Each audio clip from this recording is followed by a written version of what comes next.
Halo, selamat sore para ayah, para suami, dan juga semua sahabat Ngopi. Selamat sore Pak Ardi, selamat sore Pak Miki. Selamat sore Pak Elias. Shalom, selamat Siap. sore Pak Elias.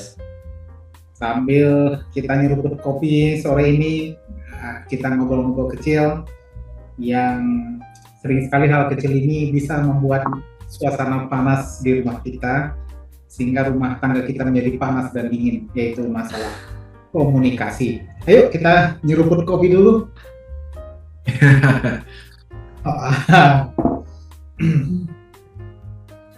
Ya mungkin bapak-bapak kita pasti sering ya mengalami masalah yang bersama lah ya setelah pulang kerja. Mungkin kita lelah ketika kita sampai di rumah, istri menyambut mungkin kita tidak terlalu konsen karena mungkin pikiran kita masih terbawa-bawa sehingga badan kita ada di rumah tapi pikiran kita sebenarnya ada di luar sana. Dan ketika istri menyapa, mungkin kita tidak respon, dan sering sekali respon yang pasif ini membuat istri kita marah ya. Jadi sekali waktu saya pernah pulang malam ya. Jadi sampai di rumah itu, ini awal-awal kami menikah, saya sangat lapar sekali gitu ya. Dan saya berharap nanti di rumah itu sudah ada masakan yang disiapkan oleh istri gitu. Dan ternyata ketika saya sampai di rumah, saya lihat rice cooker nggak ada nasi. Wah, saya jengkel sekali ya, marah gitu. Dan saya bilang, kok nggak ada nasi gitu ya. Dan tanpa mendengar jawaban dari istri saya mungkin karena lapar ya, nggak bisa kendalikan rasa lapar tersebut. Seperti SO ya, nggak bisa kendalikan keinginannya untuk makan itu. Dan ternyata punya resiko ya terhadap keputusan yang keliru gara-gara tidak bisa kendali emosi. Dan akhirnya saya ambillah rice cooker itu ya, dan saya lempar. Dan setelah itu saya keluar dari rumah dan kira-kira mungkin 3-10 langkah kali ya dari gerbang itu. Tiba-tiba saya mikir, ya Tuhan, kok bisa ya gitu?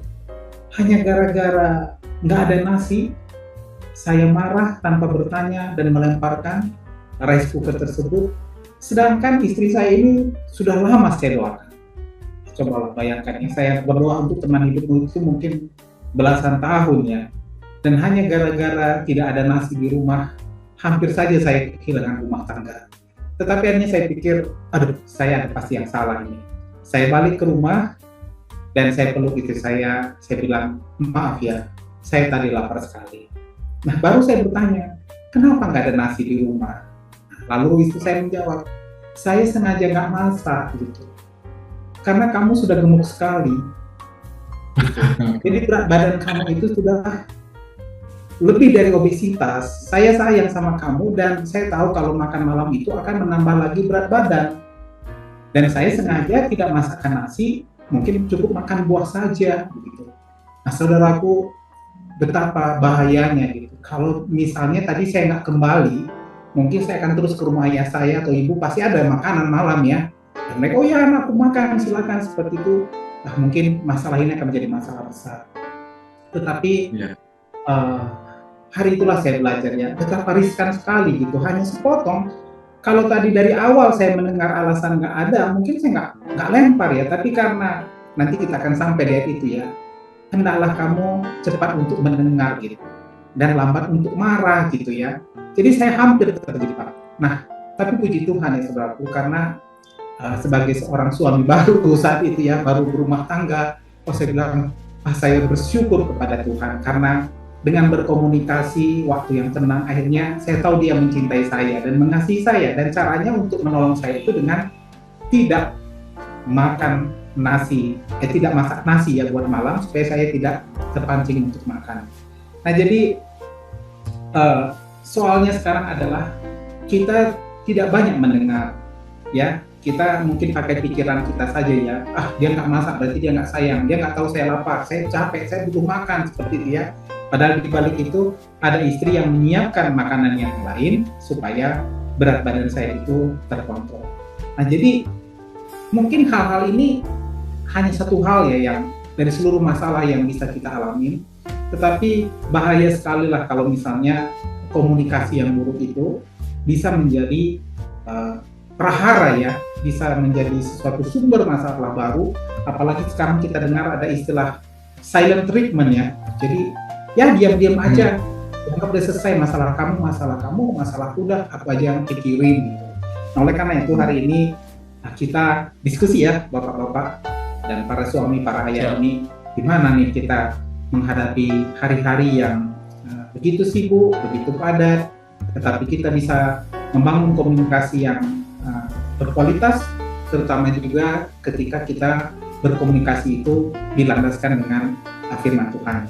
Nah, mungkin bapak-bapak ini, Pak Hardi, Pak Miki juga punya cerita ya menghadapi situasi ini. Nanti mungkin dari cerita ini boleh didengar juga oleh ayah-ayah, suami-suami yang lain, sehingga kita bersama-sama bertumbuh di dalam komunikasi yang baik. Mungkin Pak Hardi boleh di sharing juga pengalamannya dalam berkomunikasi. Baik, terima kasih Pak Elias, ceritanya juga sungguh luar biasa ya, menggambarkan juga pribadi Pak Elias sendiri seperti apa ya. Nah, jadi saya teringat dengan satu istilah, the hungry man is the angry man gitu ya, orang yang lapar, orang yang marah katanya begitu. Memang ini juga para ayah, sahabat super yang terkasih, kalau kita bicara tentang komunikasi dengan istri, tidak luput setiap kita punya karakter, kepribadian, personality. Dan personality itu akan mewarnai cara kita berkomunikasi. Saya tipikal orang yang ekstrovert, kalau ngomong juga bisa cepat. Nah, sekarang aja ditahan supaya bisa lebih dinikmati karena bisa ngomong cepat. Berbeda dengan istri saya, dia kalau ngomong lebih lambat, lebih mikir dulu mau ngomong apa. Sampai satu ketika pernah kami waktu pacaran, saya tuh pengen cepat dapat keputusan apa, tapi istri saya tuh nggak bisa, pacar saya waktu itu ya, nggak bisa ngomong. Akhirnya saya ajarin dia gini, oke deh, kalau nggak bisa jawab, kamu pikirin dulu deh. Seperti saya ambil ilustrasi batang bunga, ada bunganya gitu, ada daunnya. Kamu pilih satu-satu dulu apa yang mau kamu bicarain. Nah, saya mengajarkan itu supaya terstruktur, daripada dia nunggunya lama, ya kamu struktur, maksud saya supaya lebih cepat gitu. Nah, dia nangkep itu. Jadi, dia kalau mau berkomunikasi, tar dulu ya, pelan-pelan ya. Jadi dia udah kasih warning ke saya tuh, tunggu ya, ngomongnya begini, satu begini, satu. Jadi saya sudah memaklumi. Tapi kadang kalau memang saya butuh cepat sekali keputusan, aduh rasanya tuh nunggu tuh lama banget gitu. Nah, kami seringkali yang berbeda keputusan itu adalah bicara tentang arah ke depan mau ngapain, planning, keputusan apa. Termasuk misalkan juga liburan anak-anak mau kemana nih gitu ya. Saya udah langsung tek maunya begini nih, saya lupa rencana seperti ini gitu. Karena saya biasa suka pergi keluar begitu kan. Istri saya itu anak rumahan, saya anak luaran. Anak rumahan, anak luaran gitu ya. Nah, itu yang membuat juga konflik atau juga masalah gaya berkomunikasi itu gitu. Walaupun kita tahu juga laki-laki kadang suka to the point gitu ya. Istri detail gitu. Justru kebalikannya, kalau saya itu lebih detail. Lebih detail. Kalau urusan masak makan juga nggak pusing Pak gitu. Karena di rumah yang masak saya gitu ya, atau apa urusan makan. Jadi kami juga nggak pusing. Kalau untuk makan apa, ya bisa nentuin, kami diskusi. Jadi untuk urusan makan tuh nggak konflik. Tapi kalau untuk planning gitu, rencana, wah itu baru tuh. Mau target ini untuk anak seperti ini, waduh itu bisa panjang ya. Jadi memang gaya komunikasi itu dipengaruhi oleh personalitas, kepribadian kita. Dan bisa jadi kita juga baru ketemu, para ayah nih dengan istri itu baru ketemu lebih detail tuh setelah menikah, bukan? Ya. Lagi pacaran mungkin, wah enak-enak aja ngomongnya gitu, semuanya indah. Apapun dibawa enak aja, ada kata maklumnya gitu kan. Ya misalkan contoh nih, ini bercanda aja ya, siapa tahu kehidupan para ayah beda gitu ya. Ini juga bukan cerita saya juga gitu ya. Misalkan lagi pacaran gitu ya, kalau istri kita atau pacar kita tuh terjatuh atau tersandung, kita langsung mengatakan perhatian, kamu ada luka apa, ada sakit apa enggak, oh perhatian. Setelah nikah ada tersandung, mungkin kalau kita kasih karena kesal ya, mata kamu taruh di mana? Jalannya kok begitu, nggak hati-hati, bukan nolongi. Nah, jadi memang pasti ada perubahan antara masa pacaran, masa pernikahan, karena memang ya keluar asli personalitasnya itu. Nah, itu juga terjadi itu komunikasi antara, di Alkitab kan Adam dan Hawa waktu bicara tentang semua pohon nggak boleh dimakan, gitu istilahnya.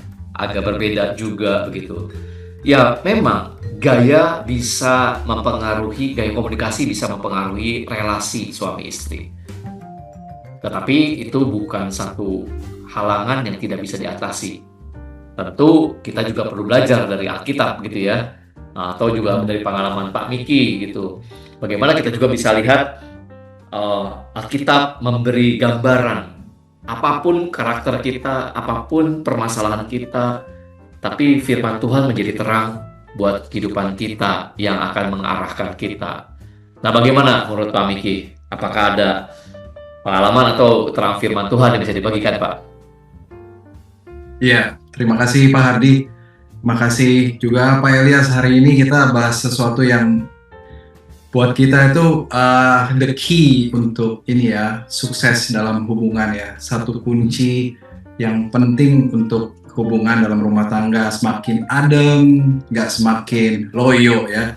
Dan saya percaya satu-satunya yang kita bisa lakukan yaitu terus belajar. Gimana kita bisa menjadi orang yang bisa menguasai sesuatu, caranya cuma satu, belajar. Kalau nggak belajar, kita akan ketinggalan, kita akan nggak akan bertumbuh dalam segala apapun yang kita mau capai ya. Jadi komunikasi pertama-tama satu mitos yang mungkin aku mau highlight di sini adalah seringkali kita pikir bahwa komunikasi udah pasti bisa gitu dalam rumah tangga mah ya lakukan aja gitu. Nah tanpa disadari apalagi hari-hari ini kita terbiasa ya terbangun mungkin ketika kita nonton televisi atau lihat sosial media gitu ya. Kita lihat bagaimana orang berkomunikasi hari-hari ini makin seperti terbelah gitu ya antara dua sisi. Jadi yang sering kita lihat, yang sering dipertontonkan sama kita itu bagaimana orang tuh semakin kayak gaya bahasanya tuh semakin meluap-luap gitu ya di antara sosial media, gaya bahasanya makin amburadul gitu ya segala macam. Dan juga kemudian yang kedua bagaimana tidak adanya kemampuan untuk kita mengelola komunikasi, mengelola emosi kita ya waktu kita komunikasi. Nah, makanya kita perlu belajar supaya kita bisa mengembangkan diri kita sehingga kita nggak lagi masuk namanya masa stagnasi ya dalam relationship. Orang pikir bahwa ya itu udah otomatis. Nah, itu kesalahan yang aku kira sesuatu yang fatal ya. Kalau kita berpikir bahwa kalau saya udah menikah pokoknya asal saya begini, udah pokoknya harus ikutin apa kata saya. Saya kan sebagai pria, saya sebagai kepala rumah tangga ya mau nggak mau saya yang harus ngatur semuanya. Padahal tidak selalu demikian gitu. Ada kalanya kita benar, ada kalanya kita juga bisa salah. Dan istri adalah penolong dan terkadang penolong itu lebih hebat dari kita karena kan kita yang ditolong sama si penolong ya kan. Kita yang ditolong sama istri. Jadi saya belajar bahwa ada satu survei mengatakan 69% konflik itu nggak bisa diselesaikan, cuman bisa dikelola. Nah ini adalah suatu permainan. Kalau kita main bola, bagaimana kita bisa mengelola bola kita, mempermainkan bola kita dengan cantik sehingga akhirnya kita bisa lempar bola itu sampai akhirnya pada ke gawang lawan gitu. Nah itu kan harus dipelajari. Nah begitu juga dengan komunikasi ya. Jadi para ayah dan para super talk ya, super discipleship, yuk kita terus belajar, jangan stop untuk belajar, jangan stop untuk bertumbuh karena di situ adalah tempat kita bisa semakin berhasil dalam hubungan kita dalam keluarga ya. Aku mau kita lihat di Yakobus 1 ayat yang ke-9, firman Tuhan berkata, setiap orang hendaklah cepat untuk mendengar, tetapi lambat untuk berkata-kata dan juga lambat untuk marah. Nah, tadi Pak Elias juga bilang kan bahwa yuk kita harus lebih cepat mendengar. Kenapa? Karena Tuhan ciptain telinga kita dua dan lambat untuk berkata-kata. Kenapa? Karena mulut kita cuma satu. Nah, semuanya punya punya purpose, punya tujuan. Kenapa Tuhan ciptakan telinga dua? Kenapa Tuhan ciptakan mulut kita cuma satu? Nah, seringkali kita pikir bahwa komunikasi itu ya hal yang hanya ngomong gitu. Padahal nanti kita belajar lebih lanjut.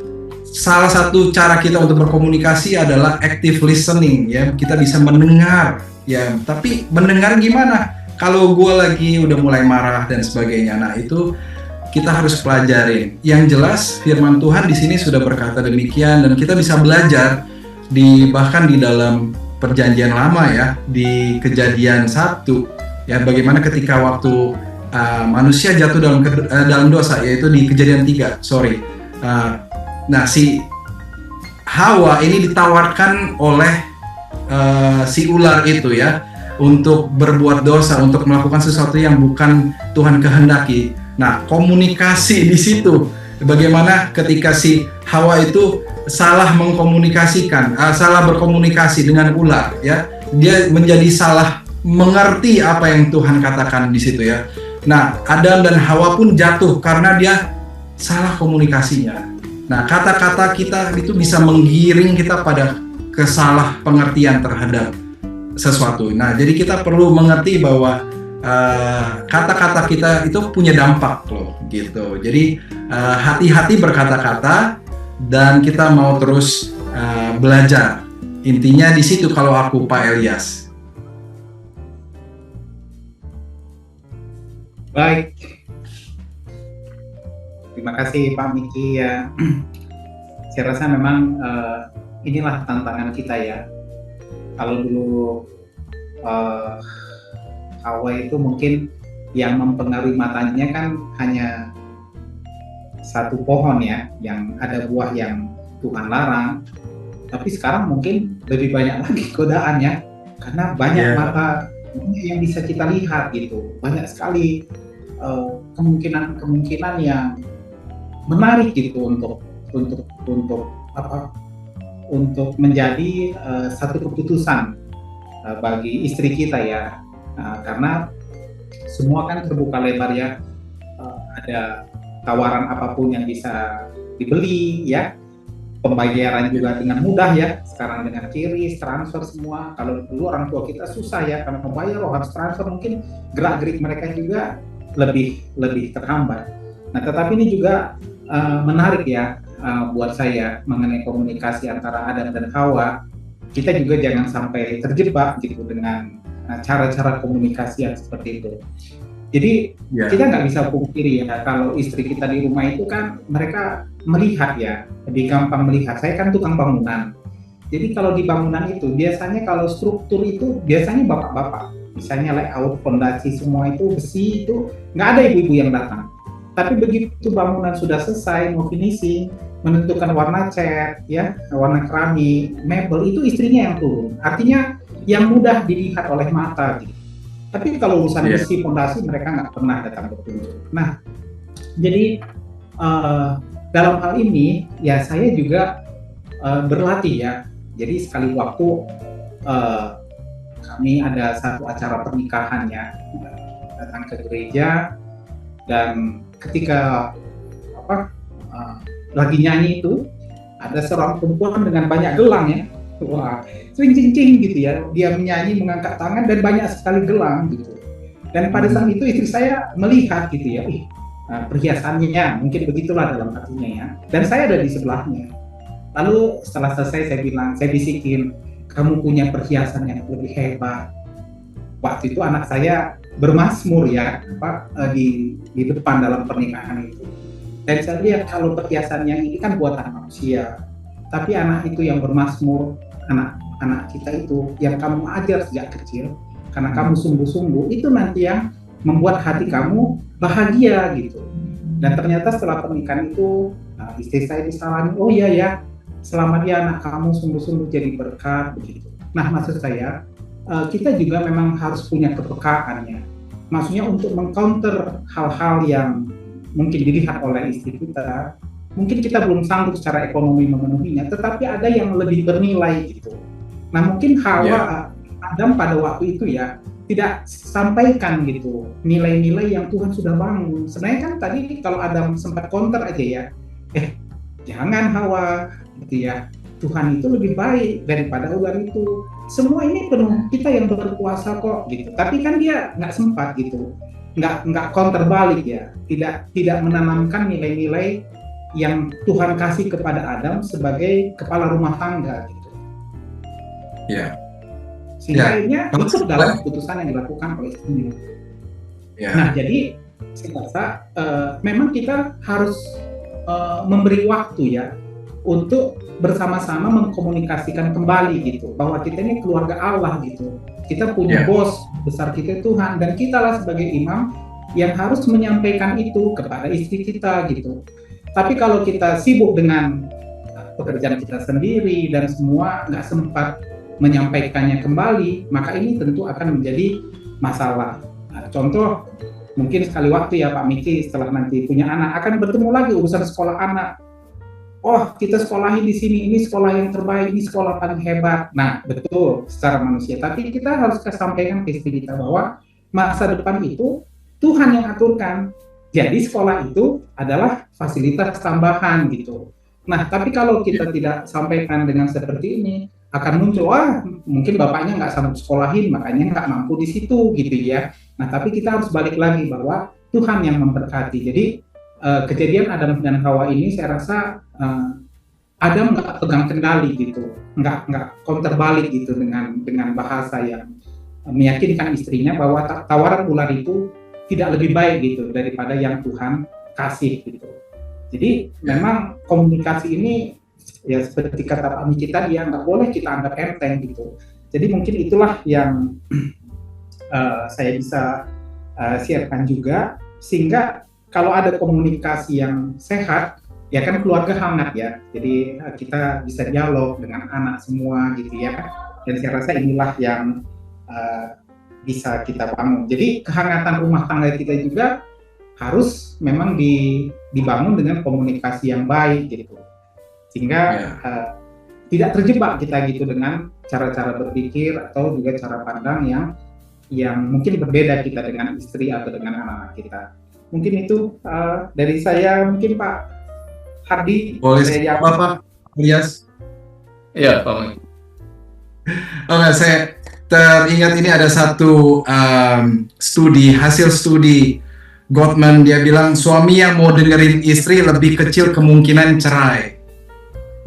Nah, dia bilang pria yang mau menerima pengaruh dari istrinya, mau mendengarkan pertimbangan dan menghargai pendapatnya, punya hubungan jauh lebih bahagia dan stabil. Nah, ini juga salah satu poin, mungkin bisa Pak Hardi jelaskan nih, benar nggak nih menurut Pak Hardi? Kan makanya ada pendapat kan, women are always right atau wife always right gitu ya. Makanya toilet juga kan perempuan selalu di sebelah kanan ya, karena selalu benar, right. Dan juga ada pendapat juga katanya gini, di balik kesuksesan seorang pria ada seorang wanita yang hebat. Tapi ada juga lanjutannya, di balik pria yang gagal atau jatuh ada wanita juga yang hebat menjatuhkannya. Ya memang para lelaki ini seringkali kendalanya adalah ataupun kesulitannya adalah mendengar dengan baik. Mendengar bukan sekadar baik gitu, mendengar dengan hati yang bagaimana. Nah, hati adalah medan pertempuran nih. Hati kadang-kadang tuh dipengaruhi oleh egoismenya laki-laki, superioritasnya laki-laki. Tadi Pak Miki juga cerita begitu ya, Pak Elias juga cerita pengennya laki-laki itu sebagai pemimpin gitu kan. Nah, jadi saya sebut sih komunikasi itu betul ada gayanya. Kita perlu belajar, kita perlu latih. Tapi yang saya mau tekankan juga, komunikasi juga adalah satu peperangan rohani. Kenapa saya sebut komunikasi peperangan rohani? Karena dari situlah kita akan tersingkapkan natur manusia lama kita atau natur kita. Istri kita sebagai penolong yang sepadan, kita sama-sama saling melengkapi untuk hidup kudus, hidup benar di dalam komunikasi juga, melalui komunikasi. Jadi memang komunikasi itu bukan sekadar kata atau apa yang kita ucapkan. Juga bukan sekadar kita mendengar, tapi adalah satu proses pertumbuhan juga. Nah, kalau saya kutip di ayat dari 2 Timotius pasal 3, 2 Timotius pasal 3 ayat 1 dan sampai seterusnya ayat 9, itu Rasul Paulus menuliskan kepada Timotius yang sedang melayani di kota Efesus, itu sedang memberi peringatan kepada Timotius dan juga jemaat di Efesus. Itu berkaitan juga ada yang komunikasi. Saya bacakan begitu ya. Ayat yang kedua, 2 Timotius 3 ayat yang kedua. Manusia akan mencintai dirinya sendiri dan menjadi hamba uang. Mereka akan membual, menyombongkan diri. Lihat, itu juga bentuk bagian daripada komunikasi. Lalu ayat yang ketiga, tidak tahu mengasihi, tidak mau berdamai, suka menjelekkan orang, tidak dapat mengekang diri, garang, tidak suka yang baik, dan seterusnya. Waduh, kalau dibaca satu-satu, jangan-jangan ini para ayah mengatakan, ya itu saya itu, itu semua ada di saya itu, gitu ya. Jadi komunikasi bersama pasangan hidup kita adalah satu proses pengudusan, satu battlefield, satu medan pertempuran untuk kita menjadi kudus, untuk baik. Makanya kita, sekali lagi, saya menekankan apa yang kata Pak Miki ataupun Pak Elias, kita perlu mendengarkan dengan aktif, baik, kita perlu belajar, berlatih untuk betul-betul berkomunikasi yang seperti apa yang Tuhan harapkan. Nah, oleh karena itu, keharmonisan keluarga tercipta oleh karena kekudusan dalam berkomunikasi. Bagaimana tadi tidak boleh asmara. Bahkan anak-anak juga jadinya melihat, memberi contoh. Saya yakin ya, anak-anak, mohon maaf ini ya, kalau saya terlalu judgmental gitu ya menghakimi, dengan mengukur anak-anak yang ngomongnya kasar, apalagi ngomongnya kotor, itu mungkin potret keluarga, atau keluarga tidak pernah mempermasalahkan hal itu, tidak pernah mendidik akan cara berkomunikasi. Ya karena mungkin suami istri juga ngomongnya juga tidak membangun. Jadi sekali lagi berubah dari gaya komunikasi, belajar berkomunikasi, inti dari komunikasi, mendengarkan yang aktif, tapi kata-kata juga menjadi satu proses pemurnian. Ya, Pemurnian hidup. Jembatan, tapi bisa juga jadi jurang ya, yang menjatuhkan. Kata-kata juga bisa melukai ya.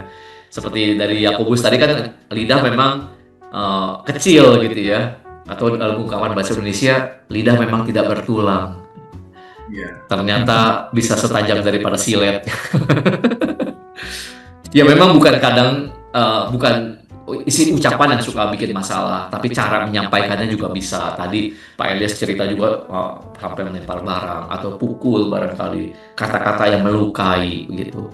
Nah itu makanya kita perlu sadari komunikasi juga adalah satu proses untuk kita bisa menguduskan diri, bertobatan yang ada. Nah itu kira-kira dari saya, Pak Elias atau Pak Miki. ya. Kita perlu belajar banyak lagi dari para firman Tuhan barangkali ya. Amin. Ya, betul Pak. Bagaimana Jadi, Pak Elias? Pak Elias. Prinsip-prinsip firman Tuhan apa lagi nih yang kita bisa gali nih Pak untuk komunikasi? Menurut saya banyak sekali sih yang harus kita pelajari ya. Banyak prinsip, banyak ilustrasi di dalam firman Tuhan yang pasti bisa membekali kita, anak-anak muda apalagi yang kayak saya gitu ya, yang baru masuk dalam pernikahan, nggak tahu apa-apa gitu kan, kayak ya masih baru nih, baru naik kelas nih gitu. Nah itu kita harus belajar nih. Ya, jadi memang saya rasa contoh komunikator yang paling baik itu ya Tuhan Yesus ya. Dia Setuju. berbahasa itu kan bukan hanya dengan ngomong ya, tapi dengan tindakan ya.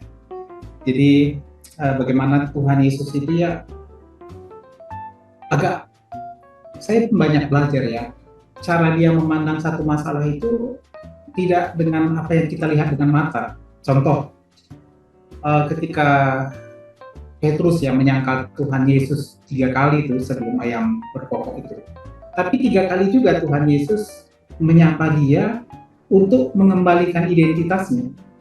Secara logika kita, orang yang misalnya pernah berkhianat, seperti Petrus gitu, ingkar janji, kok Tuhan pilih gitu. Dan dengan pertanyaan yang sangat lembut, Petrus, apakah engkau mengasihi aku? Ya Tuhan, kalau gitu gembalakanlah domba-dombaku. Dan 3 kali gitu Tuhan bertanya gitu kepada Petrus ya. Dan ternyata Petrus itu adalah batu karang yang teguh gitu kan. Dari orang yang sebenarnya nggak tepat janji, tapi kok bisa Tuhan pilih dia. Nah yang kedua, waktu Saulus ya. Saulus ini kan wah dengan kejam sekali ya, mengejar, membunuh, menghina, menangkap orang-orang Kristen. Tapi ketika Tuhan butakan dia, dengan cara itulah Tuhan menangkap dia dan dengan lembut, akulah Tuhan yang kau sakiti gitu ya. Dan Saulus itu menjadi rasul yang paling produktif gitu, menulis surat ya di Alkitab. Kemudian Sakeus gitu, pemungut cukai ya, semua orang menghina lah ya, meremehkan gitu ya. Tapi di tengah-tengah keramaian itu Tuhan nggak anggap enteng gitu kan. Seorang pejabat naik ke pohon hanya untuk melihat dia, dan Tuhan nggak salahkan, malah dia bilang, Sakeus turunlah, aku mau menumpang di rumahmu, dan terjadi keselamatan di rumah ini. Kalau kita lihat perkataan-perkataan Tuhan Yesus itu ya, nggak ada gitu yang melecehkan gitu ya, merendahkan. Bahkan dari titik yang terendah kita lah Tuhan bisa bangkitkan gitu. Bahkan pada saat Tuhan Yesus disalib itu, ketika seorang penjahat menghina, yang satu bilang, Tuhan kalau engkau nanti datang sebagai raja, ingatlah akan aku. Nah, Tuhan bilang, dah hari ini pun engkau bersama aku. Nah, jadi bisakah kita meniru gitu ya perkataan Tuhan yang lemah lembut itu gitu. Tapi lemah lembut ini rupanya punya kekuatan. Petrus memilih mati menjadi martir gitu kan. Saulus juga dengan gagah berani memberitakan firman. Sakeus bilang, kalau ada orang kutipu, ku kembalikan, dan setengah hartaku ku kembalikan, ku persembahkan begitu ya. Jadi perkataan yang lembut ini ternyata punya kekuatan gitu, bisa membuat orang itu berbalik gitu ya, yang tadi ragu-ragu jadi bermotivasi tinggi. Jadi bukan kata-kata yang lemah. Nah jadi Amsal 15 ayat 1, jawaban yang lemah lembut meredakan kegeraman, tetapi perkataan yang pedas membangkitkan marah. Efesus 4:29, janganlah ada perkataan kotor keluar dari mulutmu, tetapi pakailah perkataan yang baik untuk membangun. Nah jadi mungkin kita perlu belajar juga ya dari Tuhan Yesus ya. Saya juga kepada anak-anak, kamu anak yang diberkati, kamu ini anak pilihan, kamu ini milik Tuhan. Padahal mungkin dia baru marah lah, baru ini gitu ya. Atau ada anak saya perempuan yang marah lah dia ya, atau lagi kesel, pasti bilang, Lea, kamu jangan itu, suara kamu itu memang dipersembahkan untuk Tuhan. Kamu suaranya bagus, besok temenin Bapak ya latihan musik ke gereja. Jadi kita balik lah gitu dengan perkataan yang lembut, yang punya kuasa, karena Tuhan sudah tunjukkan gitu. Nah jadi daripada yang gaya saya tadi yang pertama yang marah-marah ya, lempar rice cooker. Nah kita lebih baik belajar kepada Tuhan Yesus gitu ya, yang dibalik perkataan yang lembut itu bisa dia ubahkan gitu kepribadian kita ya. Yang ketika kita pun nggak bisa terima diri kita sendiri gitu. Jadi mungkin ini bisa kita terapkan juga ya ke istri, ke anak, ke sahabat-sahabat kita dengan meniru ya teladanan dari Tuhan Yesus. Mungkin itu dari saya, Pak Ardi atau Pak Miki, mungkin ada yang bisa di-share juga. Iya, saya jadi teringat satu ungkapan kali, satu ilustrasi gitu. Saat kita berteriak keras dong, pasti ngomong yang berteriak, namanya berteriak ya pasti keras. Apalagi bicara kepada istri, saking marah, kesal ya kita. Kamu, istri kita juga begitu, istri kita masing-masing. Iya kamu juga, wah makin panas. Kenapa orang yang dekat itu kita suaranya teriak, marah. Nah disitulah justru hati kita sedang menjauh. Tapi justru kalau hati kita sedang dekat, sayang, kan ngomongnya keras dan lembut. Aku sayang kamu loh, terima kasih ya. Mungkin berbisik-bisik juga gitu kan. karena hatinya dekat. Nah, itu menurut saya menarik ya. Jadi kita bisa menguji, menilai bagaimana kita berkomunikasi. Mungkin ada tips-tipsnya dari Pak Miki nih. Waduh, ini gimana Pak Miki ya? Apakah ada Ya, tips yang bisa dibagikan para kaum ayah ini? ya, menurut saya satu yang pertama, kita harus tahu bahwa change is nature. Bahwa perubahan itu ada sesuatu yang wajar dan harus kita hadapi. Justru waktu kita nggak mau menghadapi perubahan, kita akan ketemu tembok-tembok dalam hubungan. Kita akhirnya jadi stres, putus asa, dan sebagainya, dan sebagainya. Kita harus mengerti bahwa setiap proses dalam hubungan setelah bahkan 1 sampai 3 tahun setelah kita punya anak, hubungan itu semakin beda. Ya, karena apa? Karena bukan cintanya berkurang, tapi karena kelelahan ngurusin anak, kurang waktu tidur, ya, hilangnya waktu berdoa, itu bisa akhirnya menumpuk sehingga akhirnya rasa cinta itu bukan kurang, tetapi kalau nggak disadari dari awal, kita akhirnya mikir otomatis aja jalannya. Oh ya, saya lagi marah, saya lagi nggak happy, tapi kita nggak cerdas dalam kita berkata-kata. Nah, kalau kita udah mengerti bahwa ketika kita punya anak, kita akan mengalami hal-hal ini, saya akan kurang tidur, saya akan lebih banyak waktu untuk mengurusin anak, saya perlu punya waktu khusus untuk suami saya perlu siapkan emosi saya secara khusus untuk suami saya perlu luangkan waktu buat istri saya. Nah, itu secara bukan sesuatu yang otomatis ya, tapi kita harus secara intensional kita harus lakukan itu. Nah, kemudian saya juga belajar bahwa ketika kita buru-buru menyelesaikan masalah, itu kita bisa malah bukan tambah menyelesaikan masalah, ini malah membuat masalah yang baru gitu ya. Jadi saya belajar bahwa bikin rumit, betul Pak. Jadi harus kita pelan-pelan kita harus ambil waktu, harus cari waktu yang tepat. Jangan pas lagi mungkin istri lagi bikin kue sama teman-temannya, terus kita langsung, mama, aku mau ngobrol sama kamu tentang keuangan gitu. Loh, sebentar dong. Kan dia juga ada waktu untuk space ya, tempat dan waktu dia lagi sama teman-temannya. Dan gitu juga kita, bapak-bapak. Kalau kita lagi nonton bola misalkan, kan nggak mau diganggu, ya. Bayangin kalau kita lagi asik nonton bola, terus istri datang, Pak, aku mau ngomong sama kamu sekarang juga. Kan rasanya belum siap secara emosi, ya kan. Kemudian juga hati belum tenang gitu ya. Nah, tadi yang Pak Hardi bilang, pertempuran di hati ini kan perlu disiapkan gitu. Nah, jadi sesuatu yang seperti itu menurut aku kita juga harus pikirkan. Dan kemudian mengenai masalah keuangan, apalagi bagaimana kita mengatasi konflik dalam komunikasi dan terutama di dalam area keuangan, yang mana area ini seringkali mencetuskan banyak sekali problem, kemudian bahkan perceraian dalam rumah tangga gitu ya. Nah, itu yang kita nggak mau, dan saya percaya teman-teman dan semua super disciples, para ayah yang luar biasa, kita mau punya pernikahan yang luar biasa. Kita mau menciptakan generasi-generasi yang luar biasa di dalam Tuhan. Nah, untuk kita mengkomunikasikan ketika kita bicara tentang keuangan, terkadang itu bukan karena kita kurang uang. Ya, beberapa waktu lalu kita di episode yang sebelumnya kan kita bicara tentang uang ya. Nah, kali ini dalam komunikasinya nih, apakah karena kita kurang uang makanya keluarga kita hancur? Kan itu adalah mitosnya, tapi bukan di situ. Intinya adalah cara kita ribut tentang uang, cara kita menyoalkan, cara kita mengkomunikasikannya gitu loh tentang keuangan kita. Ada studi di Kansas State University, dia katakan bahwa konflik finansial adalah prediktor perceraian paling kuat dibanding topik lain gitu ya. Nah, masalahnya jadi sekali lagi bukan di saldonya tapi di ego. Nah, ini yang kita harus cek nih.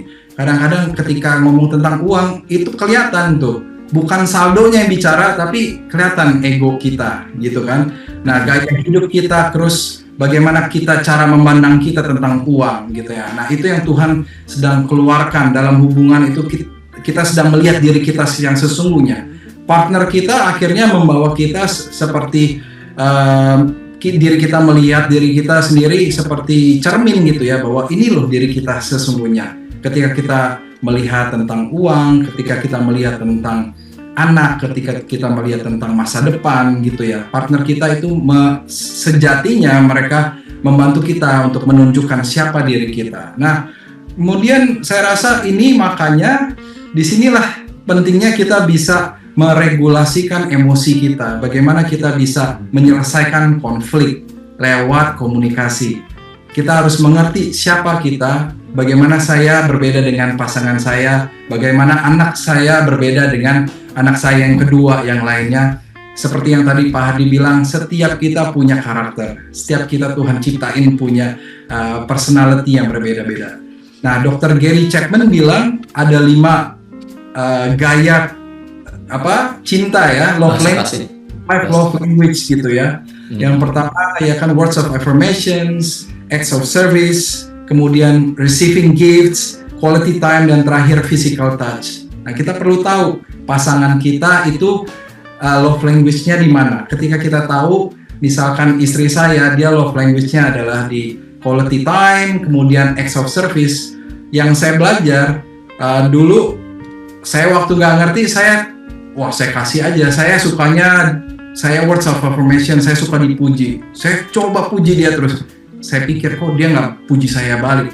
Ternyata saya selalu, ini default nature-nya saya selalu pikir bahwa ini kalau saya puji orang, dia juga harus puji balik dong gitu. Tapi ternyata ketika saya kasih dia, saya bantu dia beresin dapur, saya bantu dia bersihin toilet segala macam, wah dia tambah sayang sama saya. Dan ketika saya bikinin dia breakfast, wah dia semakin sayang sama saya. Nah, ini dia merasa dicintai. Demikian juga saya ketika dia kirim saya WhatsApp, dia bilang baby I love you segala macam. 3 words aja itu bukan main rasanya itu buat saya.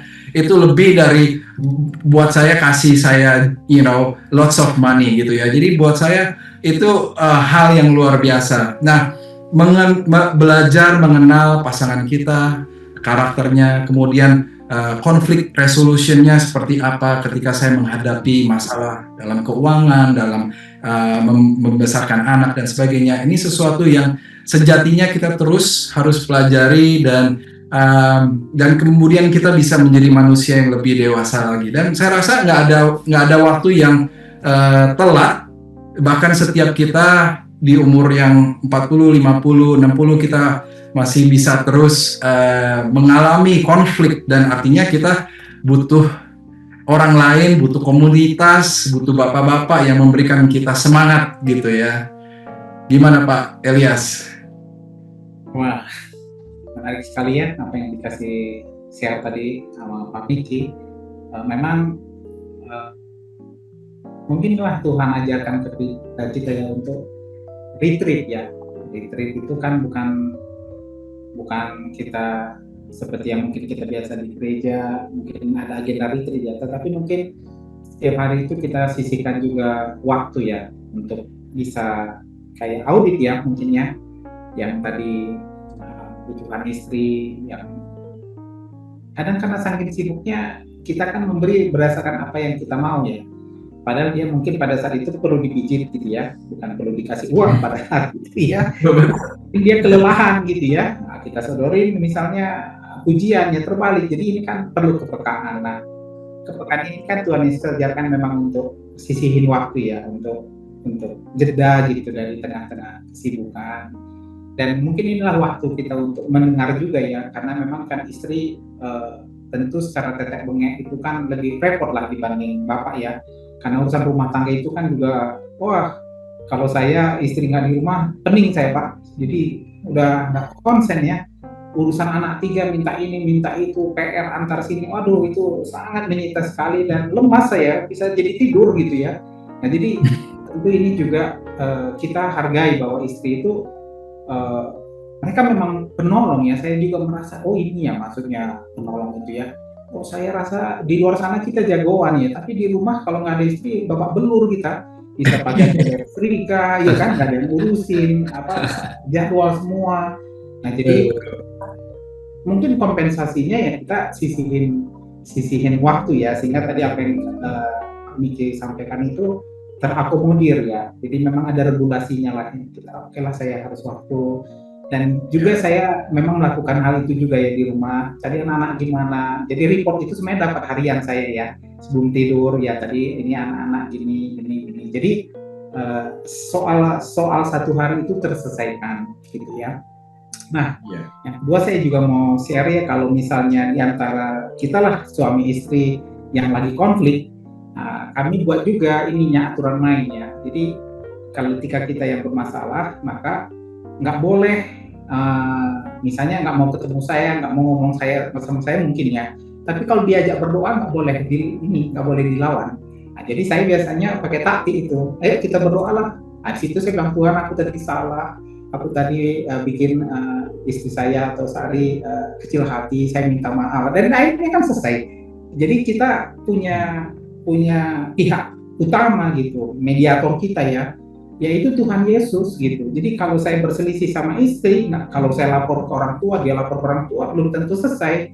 Tapi kita berkomitmen bahwa kalau ada masalah di antara kita, Tuhan bos kita, Tuhan Yesus kepala gereja, dialah kepala rumah tangga kita juga gitu. Sehingga ini konflik ini bisa kita selesaikan gitu. Jadi saya rasa memang hari ini kita belajar komunikasi yang kita pikir sepele ya, tapi kalau misalnya kita renungkan memang ya itulah hati Tuhan juga ya, sehingga dia bikin firman itu kan sebenarnya alat dia berkomunikasi kan, supaya kita tahu gitu keinginan Tuhan itu seperti apa gitu, dan ada fasilitas doa yang boleh kita sampaikan lagi kepada Tuhan Yesus, dan tentu inilah yang kita terapkan juga kepada keluarga kita.